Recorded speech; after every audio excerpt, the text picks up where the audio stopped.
Holy cow.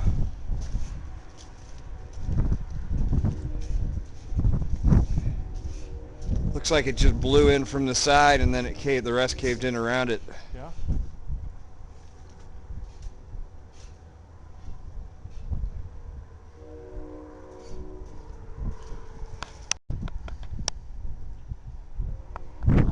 Guess you've called insurance already? Oh yeah, they're supposed to be down here in the next few days. Which I told them it's no big deal. You know, there's people with houses that's got problems. This is not a dwelling.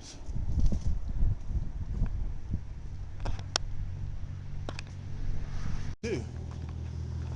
How high was that? About 14 feet. 14 feet of straw and it's gone? Yeah. So we're missing some of that. And now it's snowing. Sure enough. So what do you think? Oh,